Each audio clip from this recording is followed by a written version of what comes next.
Good morning, everyone, and welcome back to the bakery. This time, I have a really important announcement to make, so make sure you stick until the end of the video. Excitingly, today, I have an idea for a challenge that might actually be relatively unique. It came to my attention after watching one of Snuppet's videos. I linked it in the description, where he ranks all of the boss soul weapons. We're going to be using one of the only and worst of the casting weapons in the game to beat it, this being the Cleric's Candlestick. Now, before we really get into it, I'm going to lay the rules. Since the Cleric's Candlestick is also a catalyst, we're only allowed to use sorceries until we can reach it. So for a man cakes first, we don't choose Deprived, and instead we choose Sorcerer. I can't use any melee weapons other than the Candlestick. I can use any armor and rings, and then right now I can use any sorcery of our choosing, but when we get the Candlestick, I'm restricted to melee range only. Our goal is just to beat the game. As we proceed through the introduction, I'll go ahead and give you guys the scoop. The Cleric's Candlestick is a boss weapon derived from the soul of the Deacons of the Deep. It's an arming sword type weapon with a standard light moveset with a damage split between physical and magic. Interestingly enough,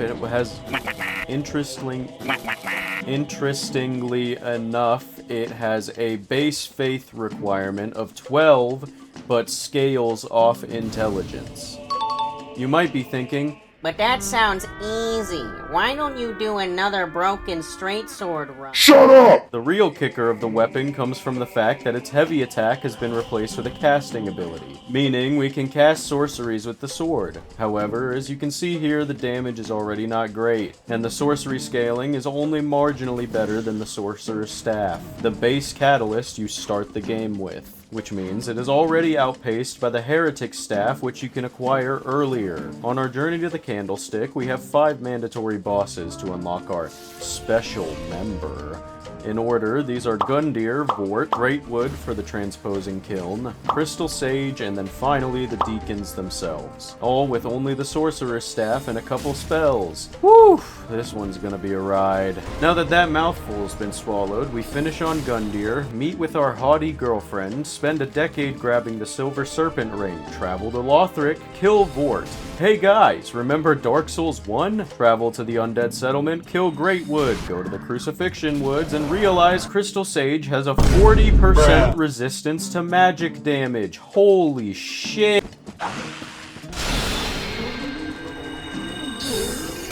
Yeah, so we're just chipping away at his health.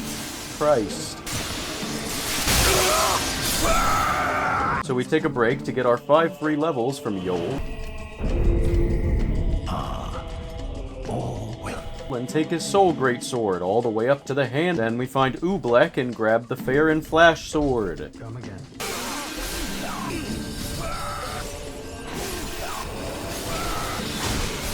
After a ton of attempts and becoming very frustrated, I decide to cool off by exploring to upgrade our Estus flasks and level up a little more. Farewell, Ashen Woman.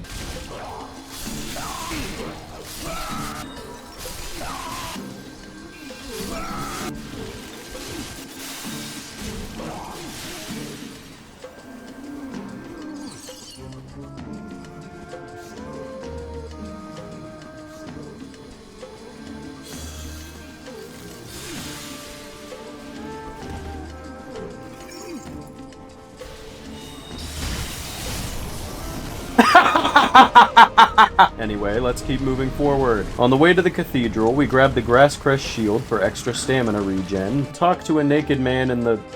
Huh. He's not here. Oh, right. Patches. We talk to a slightly less naked man and get transported to, hey, look guys, Dark Souls 1. What they did to my partner's face. Holy God, what are you showing me? His head. Come on! Open your eyes! Then we try it in the back door, and we've made it into the cathedral. After that, we open the shortcut and head back to Firelink to get the tower key to talk to Patches later. Then we open the front door of the cathedral, which I totally didn't learn was his spawn condition as I was making this video. Then we continue through the cathedral. We're so close to our weapon, I can taste it. Then get a Patches cutscene I've literally never seen before. We talk to Onion Bro, meet Patches somewhere I never have before to advance him to Firelink. Then I find out I accidentally used all the souls I was collecting to afford the armor instead to level up. We light Rosaria's fire, farm for the souls to buy Sigurd's armor, return to Sigurd, and finally, we can fight the Deacons, where we get annihilated over and over. So we got a little hired help. Don't judge, I didn't say anything about summons this time. It's not like it matters anyway because we ended up dying. After so many more attempts, I go online looking for a sorcery, and I stumble across one called Pestilent Mist, sold by Orbeck for a measly 1,000 souls. It apparently eats away at the target's health over time. This might be our saving grace. So we fork over the 1,000 soul... Where's the mist?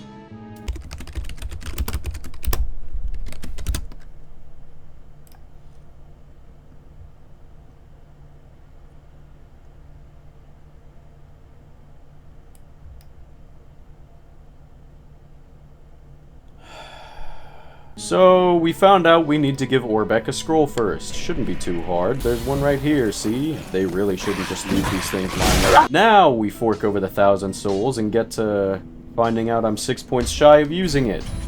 Farming montage!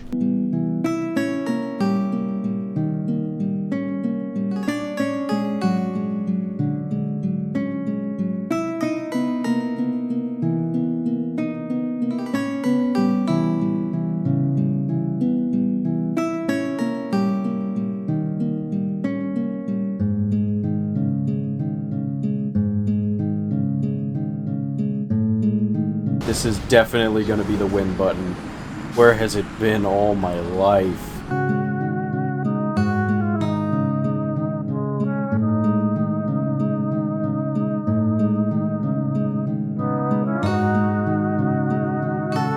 BAM! And that's how it's done. After almost 9 real-world hours and 7 minutes into the video, we got our challenge weapon. This is where I find out something that I certainly did not expect. You can cast the sword spells with it, and it upgrades with regular Titanite. That's crazy! Let's go straight to the Abyss Watchers.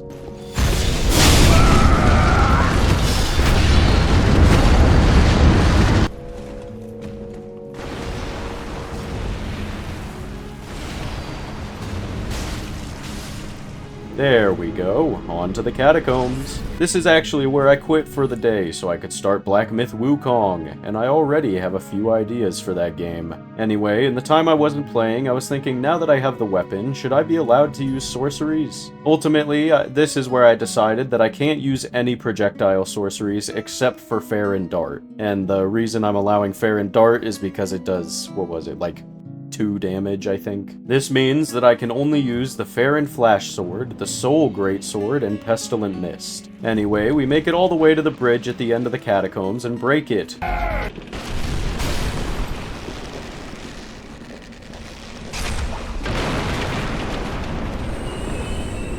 Before we fight Wolnir, there is actually one thing we need to do.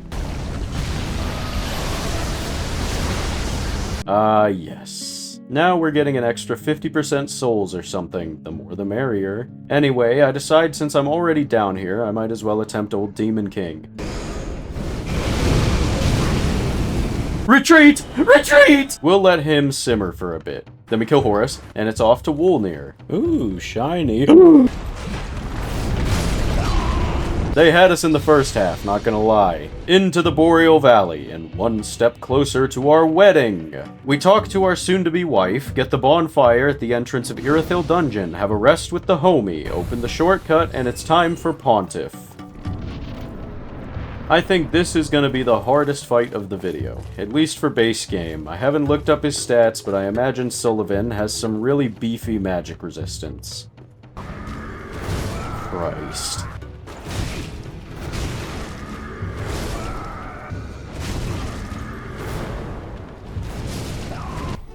Very ugly.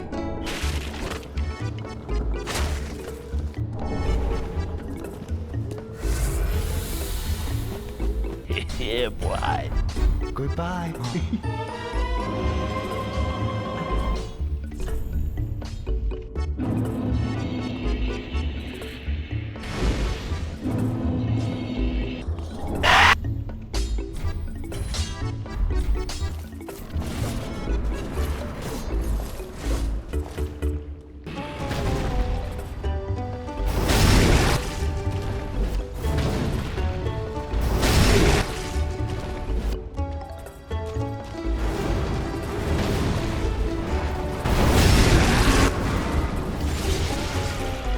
my god! The win of the century!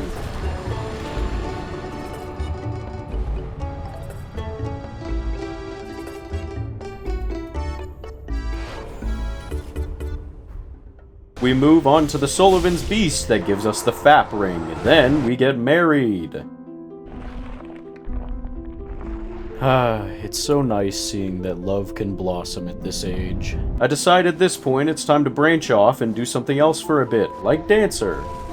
Definitely not, because I already have trouble with Aldrich on a normal run, and I'm sure he has crazy magic resistance.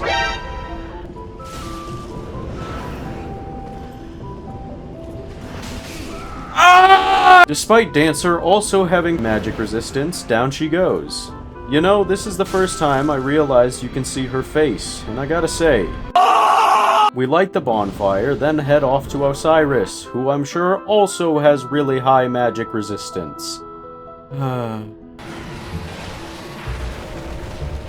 my god, bro. Actually, you know what, Mr. Osiris? I have some souls to spend, so you have a great day, sir. After opening the shortcut, it's time for round 2, Electric Boogaloo.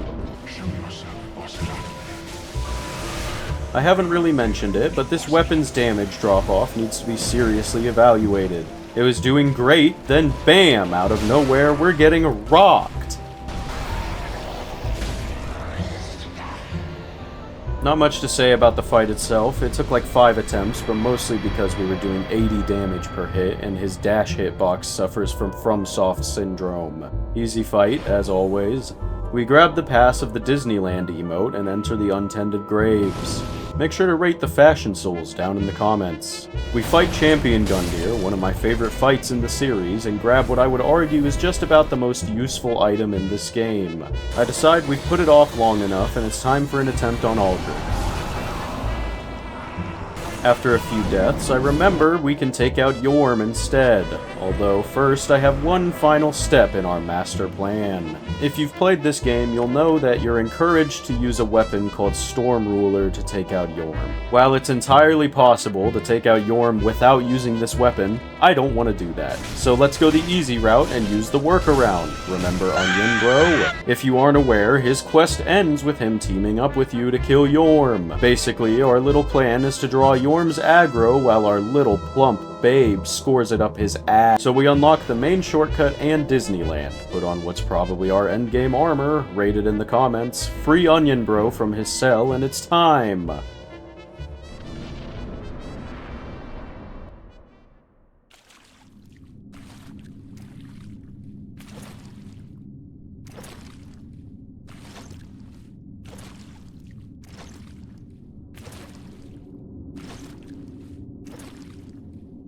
Yhorm, old friend.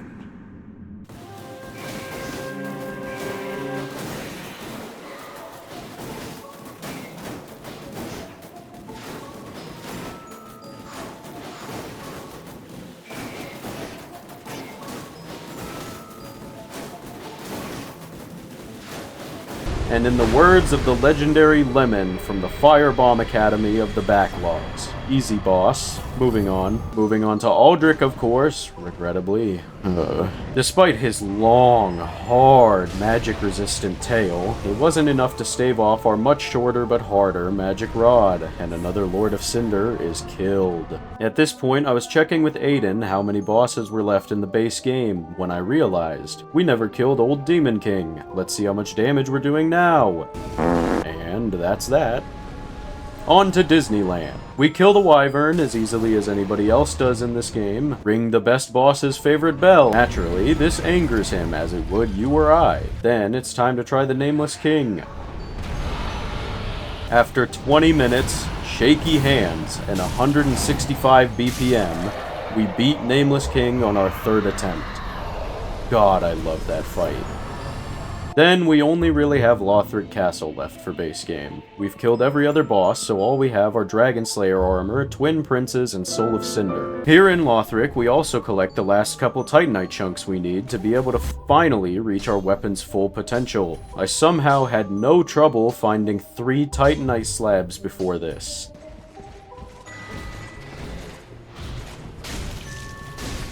Yeah, I'm starting to see why this weapon is considered so bad. Anyway, now we pray to the feet of the man we just killed, and it's time for Dragon Slayer armor. Believe it or not, the biggest problem with this fight was not the weapon. I decided to accept the damage we were doing by this point.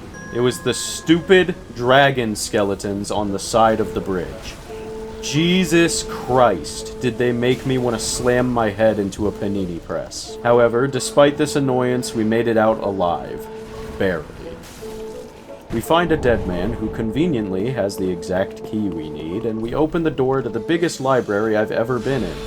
And also one of only a handful of libraries I've ever been in. We proceed to run through the archives like it was nothing more than a Sunday stroll. Here, look.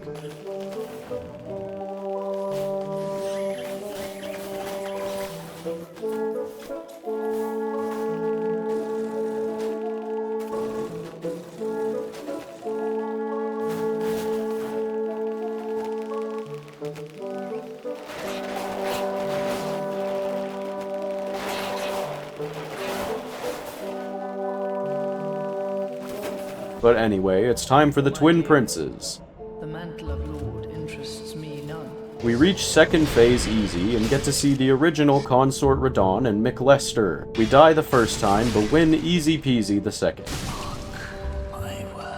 Now that we have both of those guys out of the way, I have complete confidence in being able to finish the game while having killed all bosses. As for the main game, all we have is Soul of Cinder left. But at this point, I still have a week and a half to work on the challenge, so why not do the DLCs too? Famous last words. So we head to the Kiln of the First Flame just to get the first bonfire in the Ringed City DLC. Then, it's off to Ariandel. Wow, last time we were here was about 15 minutes ago. Is the FromSoft mommy in there? Within literally 15 minutes, I had both the boss fights of the DLC unlocked and ready to go, which is insanely short.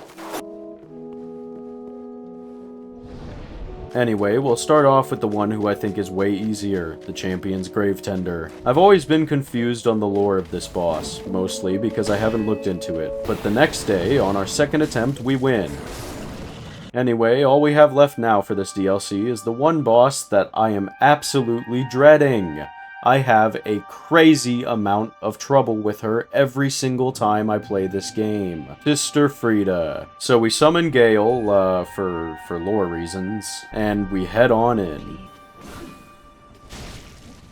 I'm a little rusty, but first phase goes by relatively easily. Then we get one of the most horrific screams of the series.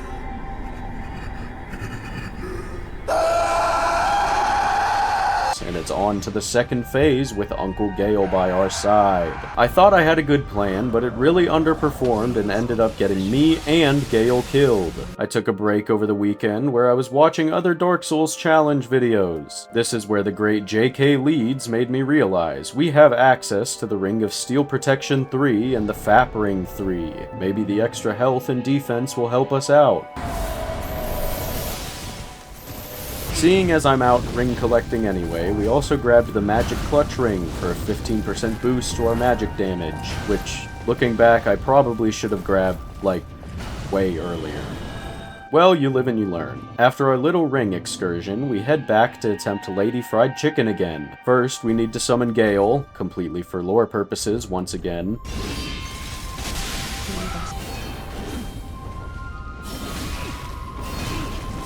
Then, after 30 minutes, sweaty palms, shaking hands, and a racing heart, we somehow pull a win out of our ass.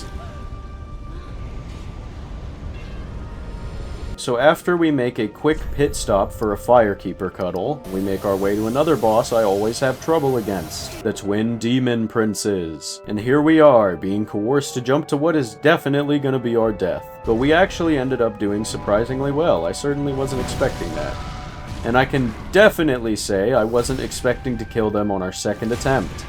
Really shows how nothing's impossible with a little determination. We're visited once again by, hey look, Dark Souls 1! They hover us over Ulasail. Yeah, that's right, I think the ringed city is Ulasile. Then we go through everybody's favorite Elden Ring bridge farm. Throw on our endgame armor, seriously this time, you know what to do. Then we make it down to one of FromSoft's patented swamps. Now with extra bugmen. We turn once again into, hey guys, Dark Souls 1! Open a secret I thought we needed, I was wrong. Kill Dark Souls 2, then get our first meeting with a boss I have a secret I'll be telling all of you about soon. We open the shortcut to where we were supposed to meet, I'm totally not Patches, if he didn't ghost us. Then we open the actual secret we're gonna need. Grab the Chloranthy Ring 3, then I remember we're being chased by a phantom, so I have to Alt F4 the game and reopen it. After opening the game back up, we head to Firelink to spend our souls, then it's time for Midir and my secret. Every single FromSoft game I've played, every casual playthrough I've done, I've made an effort to kill every single boss. I've played through Dark Souls 3 alone, probably 30 times. Out of every single FromSoft game I've played, Midir is the only boss that I have never killed. I suck at dragon fights, and there is one time I was 2 hits away from killing him, and I got hit with the insta-kill laser of explosive cell death. So I really don't have high hopes for this run, but hey, anything's possible.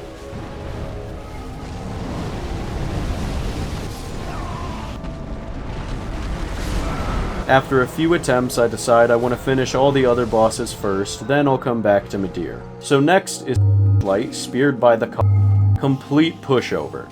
Not even close. But then we're on to Gael, one of the best fights in the entire catalog. The first round was really just to relearn his combos and dodge timings. I haven't played this far into this game in a very long time. I decide this and Midir are gonna take a long time, so I might as well get the Soul of Cinder done before challenging these guys. So that's what we go and do. Just so we can get the Usurpation of Fire ending, I decide to summon Yuria. That way, after we kill Soul of Cinder, we also get her cool gear. And we head on in.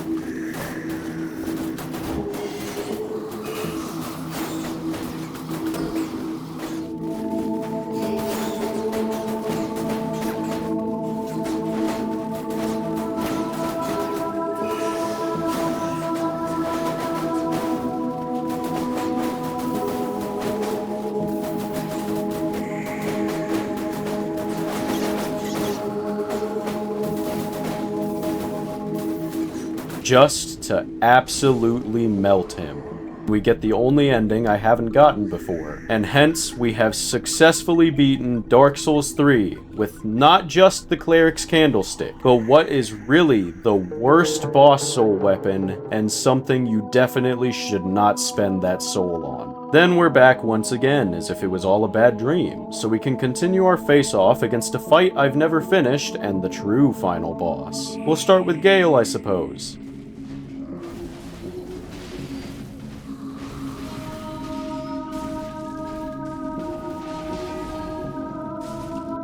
Against all odds, we somehow push him into second phase. Let's see what happens next.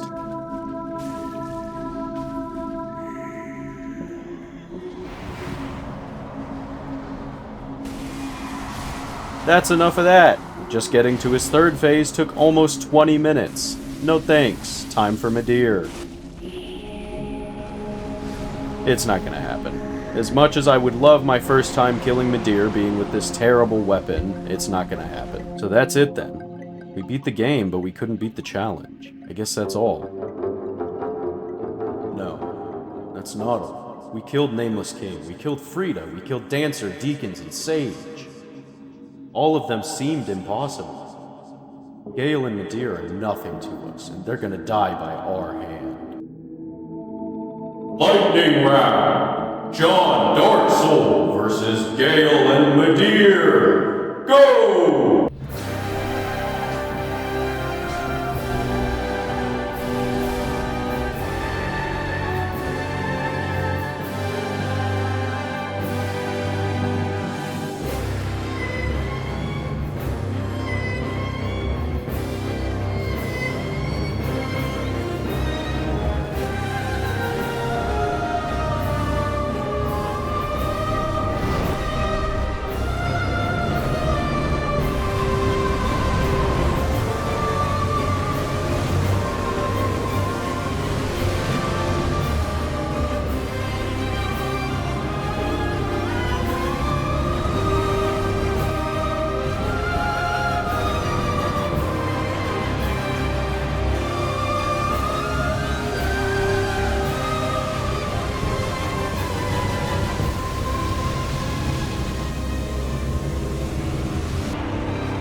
We did it! There were so many points where it seemed fruitless and impossible. We did it, though. Every boss, DLC included. And of course, just to put the icing on the cake, my first time killing Midir was with an absolutely terrible weapon. I was expecting to need ranged spells, but turns out I didn't even have to break our rules. That's everything, though. Now for my announcement. Essentially, chances are I'm going to be joining the Air Force next month, so I'll be gone for a couple months, but Aiden and Cairo are going to upload in my stead until I can get my computer out to my duty station. I have another thing, however. I was always taught to aim high and do everything I can to achieve. This is something I've been wanting to do since I started challenge videos. I feel like this may be the perfect challenge. I may just be a humble mancake without even 1,000 subscribers yet. But JK leads and the backlogs. You two are my favorite Souls tubers, and I challenge both of you to beat me at my own challenge, either by completing it in less time or less deaths. If somehow you guys end up seeing this, please, I'd absolutely love to see your videos on it. Anyway, that's all I have for you guys today, so whatever you do, do it with maximum effort. Always smile and spread kindness, and as always, have a fantastic day.